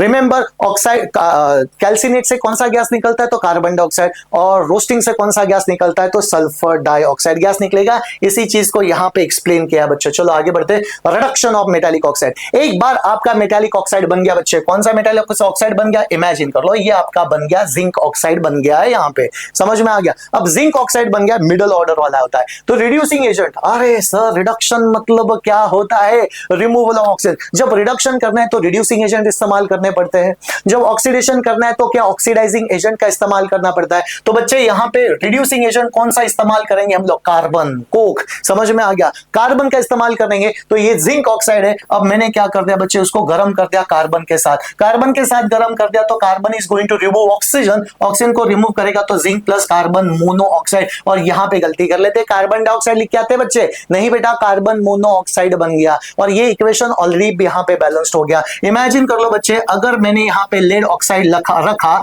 वन सेकेंड कार्बन के साथ रिएक्ट कर दिया तो what you will be getting, you will be getting Pb plus CO मिलेगा। समझ में आ गया, इक्वेशन ऑलरेडी बैलेंस है। अच्छा, कई बच्चे यहां पे गलती कर देते, अब बच्चे मैंने यहां पे HgO प्लस E दिखा, तो बच्चे यहां पे कार्बन का इस्तेमाल यूज करने की जरूरत ही नहीं ना, मैंने ऐसे ही दिया था तुम लोगों को। यहां पे कार्बन का इस्तेमाल, यहां पे कोई रिड्यूसिंग एजेंट का इस्तेमाल करने की जरूरत नहीं, क्योंकि mercury has a less affinity for oxygen। अगर mercury has a less affinity for oxygen तो what you will be getting, Hg plus O2, बेटा बस उसको गर्म करना है, यहाँ पे no reducing agent। लेकिन ऊपर में हम लोगों को reducing agent का इस्तेमाल करना पड़ता है बच्चे। इसको मैंने क्या बोला, reduction of metallic oxide। reduction of metallic oxide मतलब removal of oxygen by using reducing agent such as a carbon। समझे ना, कार्बन को कोक भी बोला गया। Now the next one, क्या ये रेडॉक्स रिएक्शंस होते हैं बच्चे? अच्छा जरा देखना, अगर बच्चों मैंने आपके सामने लिखा ZNO प्लस और यहां पे हो गया कन्वर्ट, जिंक प्लस CO में कन्वर्ट हो गया, और मैंने पूछा prove it, this is the redox reaction. Yes 100% this is the redox reaction होता है बच्चे, आइडेंटिफाई जरा कर लो। हम लोग क्या करेंगे, जिंक ऑक्साइड किस में कन्वर्ट हो गया बच्चे, तो जिंक में कन्वर्ट हो गया, और कार्बन किस में कन्वर्ट हो गया, तो कार्बन मोनोऑक्साइड में। हमने क्या कर दिया, इस इक्वेशन को दो इक्वल हिस्सों में बांट दिया। तो बेटा जिंक ऑक्साइड जिंक में कन्वर्ट हो गया, यहां पे ऑक्सीजन का रिमूव हो गया, ऑक्सीजन का रिमूव हो जाता है बच्चे, तो इसको मैं क्या, कौन सा रिएक्शन बोलता हूं बच्चे, तो रिडक्शन रिएक्शन। अच्छा रिडक्शन, अगर बच्चे ये क्या हो गया, ऑक्सीजन का एडिशन हो गया, ऑक्सीजन का एडिशन हो गया तो कौन सा रिएक्शन हो जाता है बच्चे, ऑक्सीडेशन रिएक्शन। अगर याद रखना, ये तो हमने रेडॉक्स रिएक्शन के ऊपर स्पेशल वीडियो बना के रखा है बच्चे, वो जरा देख लेना आप लोगों ने। कोई रिएक्शन अगर ऑक्सीडेशन होता है तो उसका जो रिएक्टेंट होता है ना, वो क्या होता है बच्चे, रिड्यूसिंग एजेंट। RA मतलब होता है रिड्यूसिंग एजेंट, उसका अपोजिट रिड्यूसिंग एजेंट रहेगा। तो अगर रिडक्शन है तो ये क्या रहेगा, ऑक्सीडाइजिंग एजेंट रहेगा, और ये अगर ऑक्सीडेशन है तो ये क्या रहेगा बच्चे, रिड्यूसिंग एजेंट होने वाला है। तो डेफिनेटली एक रेडॉक्स रिएक्शन होता है बच्चों। चलो आगे बढ़ लेते हैं। नाउ हमें क्या पूछा है, highly reactive metals such as sodium, calcium, aluminium, etc. they can also use as a reducing agent। अब बच्चे एक बात हमेशा याद रखना, क्या हमेशा कार्बन ही अच्छा reducing agent होता है क्या, जरूरी नहीं। कुछ हाईली रिएक्टिव मेटल जैसे sodium, magnesium, calcium, aluminium, they also act as a reducing agent because they have a strong affinity for oxygen, strong affinity for oxygen. तो बच्चे अब जरा देखना, यहां पे हमेशा कार्बन का इस्तेमाल करने की जरूरत नहीं है, हम लोग तो एल्यूमिनियम से भी काम लगा सकते हैं। Aluminium has a greatest affinity for oxygen. अब बेटा मैंने MnO2 नाम का केमिकल कंपाउंड लिया, MnO2 मतलब मैंगनीज डाइऑक्साइड होता है, मैंगनीज 4 ऑक्साइड इसका IUPAC नेम होता है। मैंगनीज की यहां पे वैलेंसी कितनी होगी बेटा, +4 हो जाती है। रिमेंबर एक ब्लैक कलर का केमिकल कंपाउंड होता है, ये ब्लैक कलर का केमिकल कंपाउंड आपके ड्राई सेल में भी होता है बच्चे। ड्राई सेल को ओपन करो तो आपके जो काले हाथ पड़ जाते हैं, काला पाउडर निकल जाता है, ब्लैक कलर का पाउडर बच्चे, ये ब्लैक कलर का powder is nothing but your MnO2 होता है। तो बच्चों जरा देखना, अगर मैंने MnO2 को एल्यूमिनियम के साथ रिएक्ट कर दिया तो एल्यूमिनियम की टेंडेंसी टुवर्ड्स ऑक्सीजन मोर होती है। तो यहां पे क्या बनने वाला है बच्चे, एल्यूमिनियम ऑक्साइड आपका बन गया, ठीक है ना बच्चे, एल्यूमिनियम ऑक्साइड बन गया। और यहां पे क्या आ गया गया बच्चे? तो मैंगनीज आ गया, मैंगनीज। इतना सिंपल सा रिएक्शन हो जाता है। क्या इक्वेशन बैलेंस है क्या बच्चे? तो नहीं, इक्वेशन बैलेंस नहीं है। एल्यूमिनियम 2 है तो यहां पे एल्यूमिनियम 2 को लिख दिया। अच्छा, अब बच्चे ऑक्सीजन 3 है, ऑक्सीजन 3 है तो यहां पे 2 है, तो बच्चे मैंने यहां पे 2 कर दिया। जरा को पहले इक्वेशन को चलो बैलेंस कर लेते हैं, पहले तो पूरा इक्वेशन को बैलेंस कर लेते हैं। ओके, अब बच्चों मुझे बता इक्वेशन को कैसे बैलेंस करोगे? ये तो आपने पढ़ा है बच्चों। कैसे? देखना, ऑक्सीजन यहां पे 3 है, यहां पे 2 है, और नंबर इवन नंबर के साथ हम लोग खेल लेते हैं। यहां पे 2 से गुना कर दिया, यहां पे हो गया आपका 4। अच्छा, ऑक्सीजन हो गए आपके 6, तो 3 से गुना कर दिया और यहां पे भी 3 आ गया। This is the balance chemical equation बच्चों। ये रिएक्शन इंडिकेट करता है कि एल्यूमिनियम भी अच्छा रिड्यूसिंग एजेंट होता है, जरूरी नहीं कि कार्बन का इस्तेमाल करो। तो यहां पे metal like aluminium best reducing agent होता है। सर रिड्यूसिंग एजेंट कैसे होता है बच्चे? ये कौन सा रिएक्शन हो गया, कोई मुझे बताएगा? ये हो जाता है आपका ऑक्सीडेशन रिएक्शन। अगर रिएक्शन ऑक्सीडेशन होता है तो उसका रिएक्टेंट क्या रहेगा बच्चे? उसका रिएक्टेंट रिड्यूसिंग एजेंट। दो this reaction indicate aluminium is the best reducing agent होता है बच्चे। चलो आगे बढ़ लेते हैं। Now the very very important reaction बच्चे, कई बार बोर्ड में पूछा गया ये इक्वेशन, ये होता है thermite equation, thermite reaction. Once again aluminium का ही रिएक्शन हम लोग कर रहे हैं बेटा। ये जो केमिकल कंपाउंड मैंने लिया फेरिक ऑक्साइड होता है, आयरन 3 ऑक्साइड। अब ये आयरन 3 ऑक्साइड एक ब्राउन कलर का पाउडर होता है बच्चे, रेडिश ब्राउन कलर का पाउडर होता है, एक रस्टी कलर का होता है। अच्छा, अब बच्चे ये जो रिएक्शन होता है वो रेलवे के जो ट्रैक्स होते हैं, अगर उसमें कुछ गैप्स आ गया बच्चे तो उस गैप को भरने के लिए हम लोग ये थर्माइट वेल्डिंग का रिएक्शन यूज करते हैं बच्चे। क्या होता है थर्माइट रिएक्शन? तो बेटा मैंने ये ब्राउन कलर का सब्सटेंस लिया, कौन सा ब्राउन कलर का सब्सटेंस है? तो फेरिक ऑक्साइड। फेरिक ऑक्साइड को ही आयरन 3 ऑक्साइड बोला गया बच्चे। क्या बोला गया? आयरन 3 ऑक्साइड बोला गया। अब ये आयरन 3 ऑक्साइड, अब बच्चे मैं इसके अंदर क्या डालूंगा? एल्यूमिनियम को डालूंगा। अब एल्यूमिनियम को डालूंगा तो once again aluminium has a great affinity for oxygen, आपका बन जाता है बच्चे एल्यूमिनियम ऑक्साइड। समझ में आ गया? एल्यूमिनियम ऑक्साइड बन गया और बच्चे आपका ये आयरन यहां पे निकल गया। This reaction is highly exothermic. इतनी ज्यादा एक्सोथर्मिक रिएक्शन हो जाती है बच्चे कि जो आयरन यहां पे फॉर्म हो गया वो तो मोल्टन में फॉर्म हो जाता है, मेल्टेड आयरन यहां पे निकल गया। और ये मेल्टेड आयरन से आप लोग क्या करते हैं? जो ट्रेन के रेलवे के जो गैप्स होते हैं, ट्रैक के जो गैप्स होते हैं, उसको यहां पे मोल्टन आयरन से हम लोग भर के रख देते हैं। तो this is very very important reaction. This reaction generate massive amount of heat so that the resulting metal produce molten in the state, वो melted हो जाता है, मेल्टर। तो यहां से इस केमिकल रिएक्शन भी क्या इंडिकेट कर रहा है बच्चे? ये इंडिकेट कर रहा है कि एल्यूमिनियम अच्छा रिड्यूसिंग एजेंट होता है, जो दूसरे के ऑक्सीजन हमेशा निकाल के रखता है। अच्छा, एल्यूमिनियम इक्वेशन बैलेंस कर लेते बच्चे, तो एल्यूमिनियम 2 एल्यूमिनियम 2, यहां पे ऑक्सीजन 3 ऑक्सीजन 3। अच्छा, आयरन 2, इस तरह से बच्चों क्या हो गया? इक्वेशन आपका बैलेंस्ड हो गया। चलो आगे बढ़ लेते, आगे हमें क्या दिया है।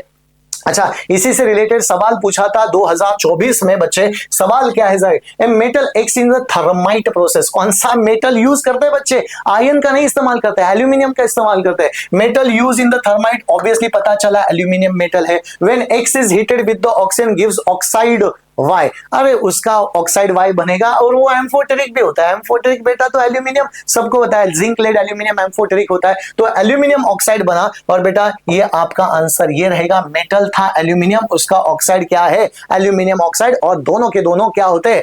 एम्फोटेरिक इन नेचर हो जाते हैं। चलो बच्चों आगे बढ़ लेते हैं। एक्सट्रैक्शन ऑफ मेटल की बात करेंगे with the top reactivity. Top reactivity में आते बेटा potassium, sodium, calcium, magnesium, aluminium. ये सभी मेटल को एक्सट्रैक्ट करे तो कैसे करे? क्योंकि यहां पे कोई रिड्यूसिंग एजेंट का इस्तेमाल करने की जरूरत नहीं बच्चे, क्योंकि they have a greatest affinity for oxygen, great affinity for oxygen बच्चे। इसी the metals high in the reactivity series are very reactive. पहले तो ये सभी के सभी बहुत ही रिएक्टिव मेटल्स होते हैं। दूसरी बात, carbon can not be reduce. का carbon can not be used to reduce बेटा, क्योंकि this metal has a greatest affinity for oxygen. तो यहां पे कार्बन का कोई काम चलने वाला नहीं बच्चे। कार्बन कोई अच्छा रिड्यूसिंग एजेंट होता है, लेकिन ये जो टॉप रिएक्टिविटी वाले मेटल होते हैं they it is not able to remove oxygen. Carbon is not able to remove oxygen. तो बच्चे देखना कि can not reduce to the oxide of sodium, magnesium, aluminium oxide को रिड्यूस नहीं कर पाएगा कौन? Carbon. Because this metal has a great affinity for oxygen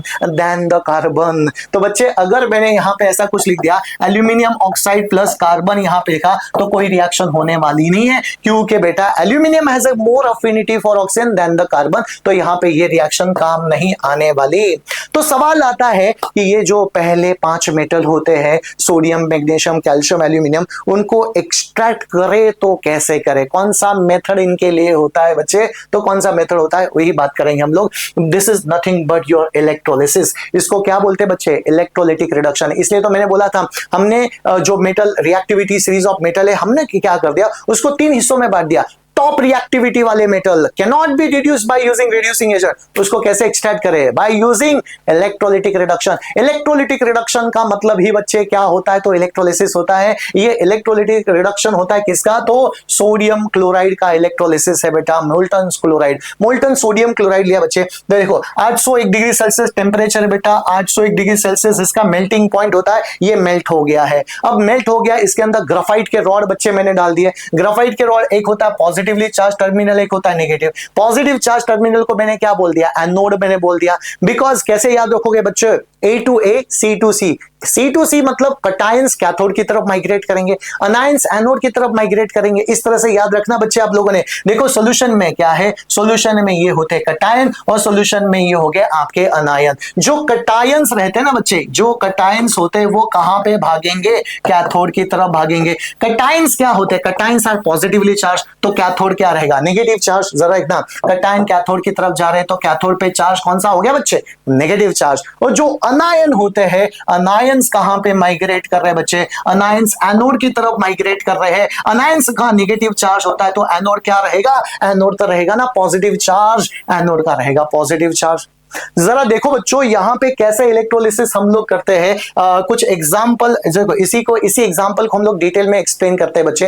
actually क्या हुआ, जब आपने मोल्टन सोडियम क्लोराइड लिया बेटा, फ्यूज सोडियम क्लोराइड लिया, fuse sodium chloride by using graphite electrode. Graphite electrode एक इनर्ट इलेक्ट्रोड होता है। अब बच्चे यहाँ पे पूछा मैंने कौन सा कटायन है, Na+ is a cation and Cl- is a अनायन। क्योंकि सॉल्यूशन में अब क्या हो गए बच्चे, लाखों करोड़ों infinite Na+ infinite independent ion बन गए। इंडिपेंडेंट मतलब मोबाइल आयन है, Na+ और Cl- का कोई संबंध नहीं है, वो घूम रहे सॉल्यूशन में। जैसे आपने इलेक्ट्रिक करंट पास किया बच्चे, मैंने पूछा एनोड के ऊपर कौन सा रिएक्शन हुआ, एनोड पे क्या होता है बच्चे, तो एनोड पे होता है ऑक्सीडेशन रिएक्शन होता है। कौन सा रिएक्शन, ऑक्सीडेशन। ऑक्सीडेशन मतलब लॉस ऑफ इलेक्ट्रॉन होता है बच्चे, लॉस ऑफ इलेक्ट्रॉन। अब जो Cl- है बच्चे, देखो ये Cl- है, ये क्या करेगा, अपने इलेक्ट्रॉन को लॉस करेगा। अपने इलेक्ट्रॉन को लॉस करके किसमें कन्वर्ट हो गया, Cl में, डिस्चार्ज हो गया। एक इलेक्ट्रॉन को लूज कर रहा है बच्चे, ये माइनस साइन इंडिकेट कर रहा है कि वो इलेक्ट्रॉन को लूज कर रहा है। सर के ऊपर इसके कौन सा चार्ज है बेटा, नेगेटिव चार्ज है।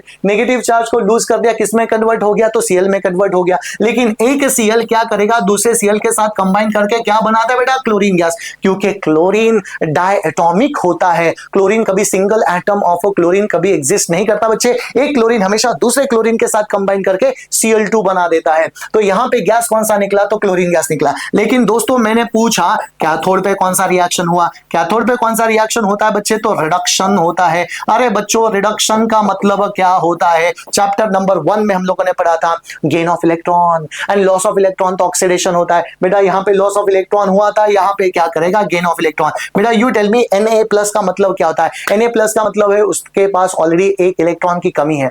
अगर एक इलेक्ट्रॉन की कमी है बच्चे तो वो क्या करेगा, एक इलेक्ट्रॉन को लेगा। ये प्लस साइन इंडिकेट कर रहा है बच्चे, it is nothing gaining of electron. क्या कर रहा है, इलेक्ट्रॉन को गेन कर रहा है। और इस तरह से ये जो आयन होता है, सोडियम कटायन होता है, वो किस में कन्वर्ट हो गया, मेटल में कन्वर्ट हो गया। इस तरह से आपने क्या कर दिया, एक्सट्रैक्शन ऑफ सोडियम कर दिया बच्चे, एक्सट्रैक्शन ऑफ सोडियम। इस तरह से मेटल हमेशा कहां पे मिलते हैं बच्चे, ड्यूरिंग इलेक्ट्रोलिसिस मेटल हमेशा कैथोड पे मिलते हैं। और कैथोड पे क्या होता है, रिडक्शन होता है। इसलिए बच्चे हम लोग क्या बोलते हैं, इलेक्ट्रोलिटिक रिडक्शन बोल दिया। समझ में आ गया, मतलब इलेक्ट्रोलिसिस करके रिडक्शन हो गया। रिडक्शन कहां पे होता है, कैथोड पे। कैथोड पे मिलेगा क्या, मेटल मिल गया, सोडियम मेटल हमें मिल गया, क्लोरीन गैस निकल गया। इतना आसान हो जाता है। चलो नेक्स्ट एग्जांपल बच्चे आपको लिखना है, and that is electrolysis of fused aluminium oxide है बाय यूजिंग ग्राफाइट इलेक्ट्रोड। जब भी बच्चे मैंने फ्यूज्ड एल्यूमिनियम ऑक्साइड लिखा है, तो कटायन यहाँ पे कौन सा रहेगा, Al3+ रहेगा। अनायन कौन सा रहेगा, O2- यहाँ पे रहेगा।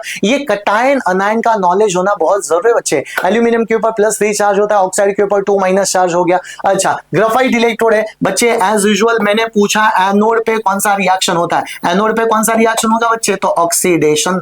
ऑक्सीडेशन ये रिएक्शन हुआ। Sir what is mean bye oxidation, oxidation का मतलब होता है लॉस ऑफ इलेक्ट्रॉन होता है। अच्छा, अनायन, अनायन एनोड की तरफ जाएंगे, तो बेटा जरा देखना, ये तुम्हारा होता है O2- -2 electron convert into O, लेकिन क्या हो गया, एक O दूसरे O के साथ कंबाइन करके क्या बना देगा बच्चे, ऑक्सीजन गैस बना देता है। एक O दूसरे ऑक्सीजन के साथ, क्योंकि जैसे ऑक्सीजन भी क्या होता है, डायटोमिक होता है, एक क्लोरीन दूसरे क्लोरीन के साथ कंबाइन करके क्लोरीन गैस बनाता है, एक ऑक्सीजन दूसरे ऑक्सीजन के साथ कंबाइन करके ऑक्सीजन गैस बना देता है। सिमिलरली बच्चे मैंने पूछा कैथोड के ऊपर कौन सा रिएक्शन होता है, तो कैथोड की तरफ कटायन चले जाएंगे, कटायन चले जाएंगे तो वो क्या हो जाता है बच्चे, रिडक्शन होता है। रिडक्शन मतलब क्या, तो इट विल बी Al3+, एक 3 इलेक्ट्रॉन को लेगा। बेटा कितने इलेक्ट्रॉन को लेगा, क्योंकि इसके ऊपर 3 पॉजिटिव चार्ज है, जितने पॉजिटिव चार्ज उतने इलेक्ट्रॉन को लेगा, जितने नेगेटिव चार्ज उतने इलेक्ट्रॉन को देगा। इस तरह से याद रखना, +3 इलेक्ट्रॉन, और वो किस में कन्वर्ट हो गया, तो एल्यूमिनियम में कन्वर्ट हो गया,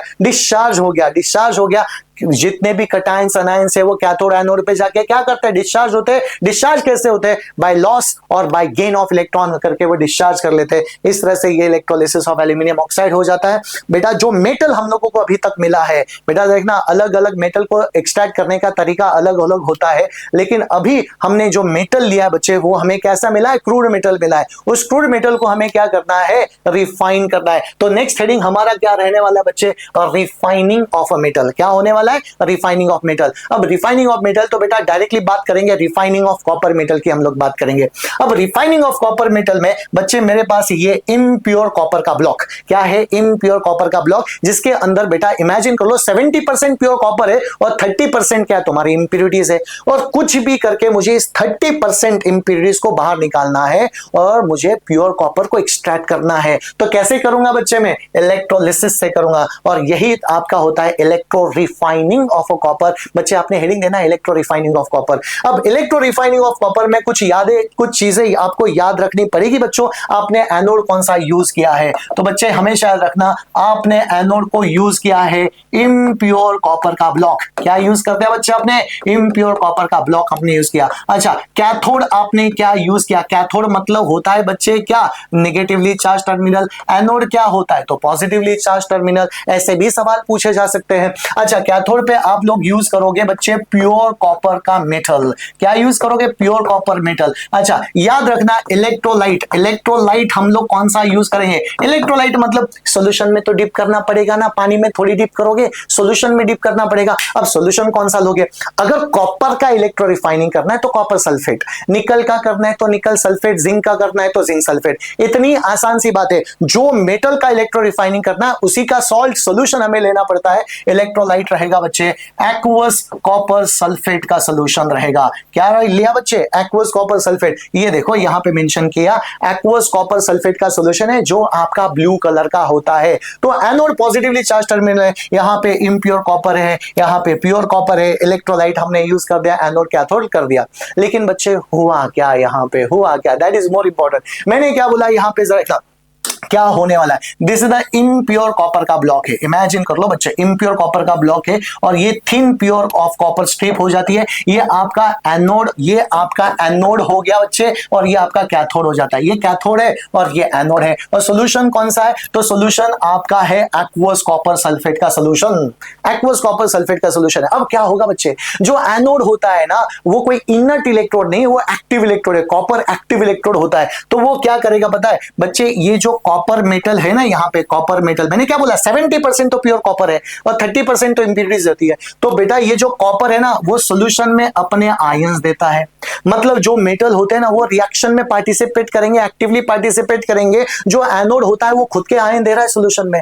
आयन जो कॉपर है उसने अपने आयंस दिए सॉल्यूशन में और वही आयंस यहाँ पे जाके डिपॉजिट हो रहे हैं। मतलब यहाँ पे क्या हो रहा है बच्चे, ऑक्सीडेशन एंड रिडक्शन कैसा चल रहा है बच्चे, साइमल्टेनियसली चल रहा है। इसका मतलब बच्चे ये Cu2+ ने क्या कर दिया, Cu देखो ये कॉपर थे, ये कॉपर के ऐसे बहुत सारे मेटल के एटम है और ये किसके स्वरूप में बाहर आ रहे बच्चे, कॉपर के आयंस के फॉर्म में बाहर आ रहे। समझ में आ गया सोल्यूशन में, जबकि सोल्यूशन में ऑलरेडी Cu2+ है। Cu2+ कैसे आ गया, अरे सोल्यूशन कॉपर सल्फेट का है ना भाई, कॉपर सल्फेट का सोल्यूशन है तो ऑलरेडी Cu2+ आयंस है, लेकिन उसके अलावा ये मेटल रिएक्शन में पार्टिसिपेट कर रहा, भर भर के Cu2+ दे रहा है और Cu2+ का कॉन्सेंट्रेशन बढ़ गया और ये सारे Cu2+ वहां पे जाके डिपॉजिट हो रहे हैं, डिपॉजिट हो रहे बच्चे। तो क्या होने वाला है देखो, अब यहां पे जरा देख लेते हैं हम लोग क्या होने वाला है। तो बच्चे मैंने पूछा एनोड पे रिएक्शन क्या होगा, एनोड पे जो कॉपर मेटल था, रिमेंबर जो 70% प्योर कॉपर है वो सॉल्यूशन में आता है बच्चे, कैसे, बाय लॉस ऑफ 2 इलेक्ट्रॉन,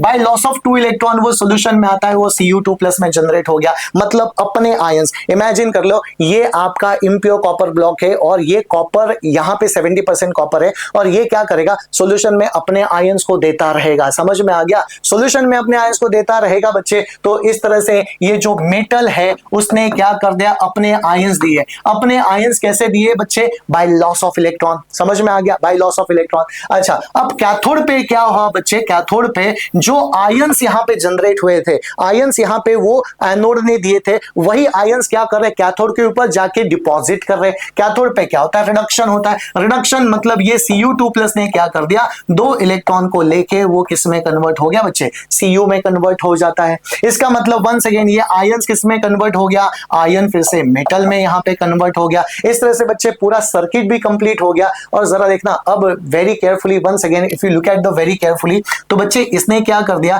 इसने अपने Cu2+ आयंस यहां पे दे दिए। क्या दिए, Cu2+ आयंस दे दिए बच्चे, लिविंग बिहाइंड 2 इलेक्ट्रॉन्स हियर। समझ में आ गया, अगर इलेक्ट्रॉन आपको नहीं दिखाई दे रहे तो बच्चे देखो ये 2 इलेक्ट्रॉन यहां पे छोड़ के गए और अपने आयंस यहां पे दे दिए, ऑक्सीडेशन हुआ, लॉस ऑफ इलेक्ट्रॉन। यही 2 इलेक्ट्रॉन बच्चे देखा, यही 2 इलेक्ट्रॉन यहां से यहां पे मूव कर गए और ये 2 इलेक्ट्रॉन यहां पे आ गए। समझ में आ गया, और ये 2 इलेक्ट्रॉन फिर से किसने लिए बेटा, Cu2+ ने ले लिए। इतनी आसान है, इस हाथ से दे दिया उस हाथ से ले लिया। इमेजिन कर ले सॉल्यूशन में Cu2+ आयंस गए और इलेक्ट्रॉन ऐसे फ्लो होके आ गए और जो इलेक्ट्रॉन यहां पे एनोड पे आ गए बेटा, कैथोड पे आ गए, वही कटाइन ने वो इलेक्ट्रॉन को ले लिया। इतना आसान से बात होती है बच्चे, और मैंने यहां पे रिएक्शन के साथ भी आपको बता दिया। थोड़ी देर के बाद क्या होने वाला है बच्चे, देखा थोड़ी देर के बाद जितना भी कॉपर था, जितना भी Cu2+ था, वो कैथोड पे जाके डिपॉजिट हो गया। 70% था तो 70% से मास क्या हो गया बच्चे, कम हो जाता है। इसका मतलब the size and the mass of anode क्या होगा, size and the mass of anode कम कम होता जाता है और size and the mass of cathode क्या होगा बच्चे, बढ़ता ही जाएगा। इमेजिन कर ले सभी Cu2+ यहां पे जाएंगे, सभी Cu2+ जाएंगे तो सब कुछ यहां पे 70%, अगर 70% प्यूरिटी है तो 70% कॉपर यहां पे डिपॉजिट होगा। Size and the mass of anode keep on decreasing, size and the mass of anode keep on decreasing. लेकिन यहां पे कुछ ना anode mud, sir anode mud क्या होता है, anode mud is the residue insoluble impurity. जो इनसोल्यूबल इंप्योरिटीज थी बच्चे, दूसरे कुछ लो रिएक्टिविटी वाले मेटल थे जैसे सिल्वर वगैरह, वो सारे सिल्वर मेटल यहां पे जाके डिपॉजिट होंगे। कहां पे जाके डिपॉजिट होंगे, eight the bottom of anode. जब वो eight the bottom of anode deposit हो गए बच्चे, मैंने उसको क्या बोल दिया, एनोड मड मैंने बोल दिया। तो बच्चे देखना एनोड मड क्या होता है, the residue insoluble impurities that settle at the bottom of electrolytic cell like metal like copper. समझ में आ गया, मतलब कुछ electro during the electro refining जब यहां पे कुछ मेटल डिपॉजिट हो जाते हैं उसको मैंने क्या बोला, एनोड मड मैंने बोल दिया। चलो बच्चों आगे बढ़ लेते हैं। आगे बढ़ेंगे तो यहां पे क्या होता है, करोजन। करोजन अब ज्यादा बोलने की बात नहीं है बच्चे, करोजन का मतलब क्या होता है, when metal is exposed to the air as well as moisture. याद रखना एयर और मॉइस्चर ये दोनों चीजें इंपॉर्टेंट है। अगर बेटा इसमें से कोई भी एक चीज मिसिंग रहेगी तो करोजन होने वाला नहीं है, दोनों इंपॉर्टेंट होती है। तो बेटा air and oxygen, that is air and water moisture के साथ कंबाइन करेंगे तो मेटल क्या होता है, मेटल ऑक्साइड के फॉर्म में या फिर हाइड्रोक्साइड के फॉर्म में कन्वर्ट होते हैं और धीरे धीरे मेटल क्या हो जाता है बच्चे, करोड़ हो जाता है। समझ में आ गया। तो चलो ये ज्यादा बात करने की जरूरत नहीं है। रस्टिंग ऑफ आयरन, ये बहुत ही बेहतरीन एग्जांपल है rusting of iron. Rusting of iron के लिए इंपॉर्टेंट क्या होता है बच्चे, जल्दी से बताओ। तो you will come to know, यहाँ पे एयर भी इंपॉर्टेंट होता है और यहाँ पे मॉइस्चर भी इंपॉर्टेंट होता है। ये दोनों चीजें रही तभी आपका rusting of air, rusting of iron होने वाला है, नहीं तो नहीं होने वाला। अब बच्चे यहाँ पे कुछ एग्जाम्पल यहाँ पे दिया, test tube A, test tube B और test tube C. Test tube C में यहाँ पे नीचे ना अनहाइड्रस कैल्शियम क्लोराइड दिया है। Anhydrous calcium chloride which absorb the moisture, moisture को एब्जॉर्ब करने का काम करेगा बच्चे। यहाँ पे आयन नेल को मैंने टेस्ट ट्यूब में डिप कर दिया, कहां पे, पानी में डिप कर दिया, ऊपर एयर भी है,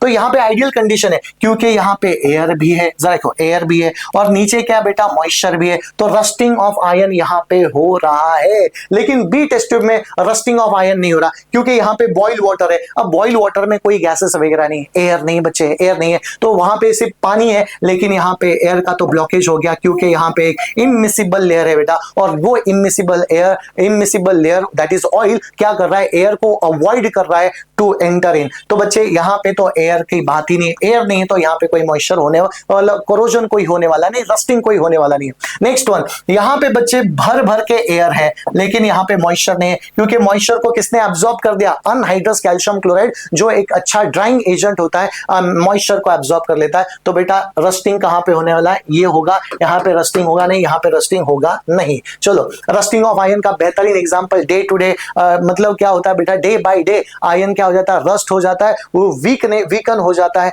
लेकिन जरा देखना बच्चे, अब कॉपर के बारे में क्या होता है, कॉपर के बारे में, कॉपर के बेटा मेटल के ऊपर एक ग्रीन कलर का कोटिंग आ जाता है, ब्लूइश कलर का कोटिंग, ब्लूइश ग्रीन कलर का कोटिंग आ जाता है, वो कॉपर कार्बोनेट होता है बच्चे, और उसको मैंने क्या बोला, tarnished, copper is getting tarnished. Copper, why copper is getting tarnished बेटा, क्योंकि वो कार्बन डाइऑक्साइड के साथ रिएक्ट करता है और ग्रीनिश कलर का कंपाउंड फॉर्म कर लेता है, ग्रीनिश कलर का कंपाउंड, और इसी को बच्चे मैंने क्या बोला, टर्निशिंग ऑफ अ कॉपर। समझ में आ गया, टर्निशिंग ऑफ कॉपर, ये कलर याद रखना बहुत जरूरी होता है बच्चे। चलो आगे बढ़ लेते हैं। नाउ द नेक्स्ट वन होता है टर्निशिंग ऑफ अ सिल्वर। सिल्वर अगर प्योर मेटल है बच्चे, प्योर मेटल एकदम सिल्वरी व्हाइट कलर का होता है, लेकिन कुछ दिनों के बाद उसके ऊपर एक ब्लैक कलर का कोटिंग आ जाता है। और ब्लैक कलर का कोटिंग क्यों आता है बच्चे, बिकॉज ऑफ हाइड्रोजन सल्फाइड या फिर सल्फर के कंपाउंड उसके साथ रिएक्ट करते रहते हैं और सिल्वर सल्फाइड बना देता है। इसी को बच्चे मैंने क्या बोल दिया, इसी को मैंने बोल दिया टर्निशिंग ऑफ सिल्वर, मैंने बोल दिया। चलो आगे बढ़ लेते हैं।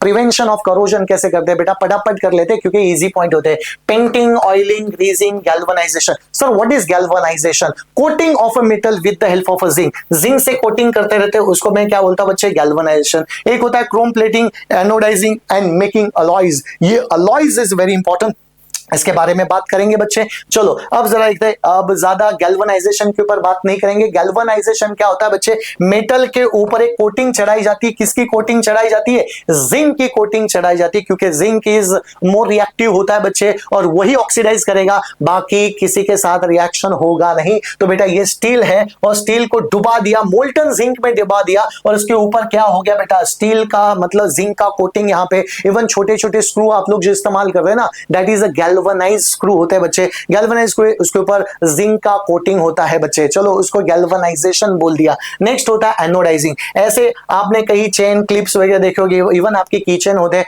बेटा, उसके ऊपर एक एल्यूमिनियम ऑक्साइड का लेयर चढ़ा जाता है, मेटल के ऊपर एल्यूमिनियम ऑक्साइड का लेयर चढ़ा गया, उसको ही बच्चे मैंने क्या बोला, एनोडाइजिंग मैंने बोल दिया। चलो इसके ऊपर ज्यादा बात नहीं करेंगे। अलॉयज क्या होते हैं, alloys is very important concept बेटा। जब होमोजेनियस मिक्सचर है, किसका homogeneous mixture, metal and non metal, metal और मेटल का, एंड सम टाइम कुछ नॉन मेटल्स भी ऐड किए जाते हैं, नॉन मेटल्स भी ऐड किए जाते हैं, और बच्चे मैंने उसको क्या बोल दिया, अलॉयज मैंने बोल दिया। मतलब homogeneous mixture of metal and metal, some time non metal is getting added, और उसको मैंने क्या बोल दिया बच्चे, अलॉयज बोल दिया। तो देखो मिक्सचर ऑफ मेटल और two or more metal and non metal, alloys. चलो आगे बढ़ लेते हैं। अलॉयज के कुछ एग्जांपल बच्चे, ब्रास का example, brass is nothing but your copper and zinc होता है। इसके कंपोजिशन हमेशा याद रखो, घर में आपके पीतल के बर्तन होते हैं, एंड पीतल के बर्तन is nothing but your brass होता है। ब्रॉन्ज के मेडल्स होते हैं बच्चे, ब्रॉन्ज के मेडल्स में क्या होता है, कॉपर एंड टीन होता है, टीन का सिंबल होता है बच्चे SN होता है।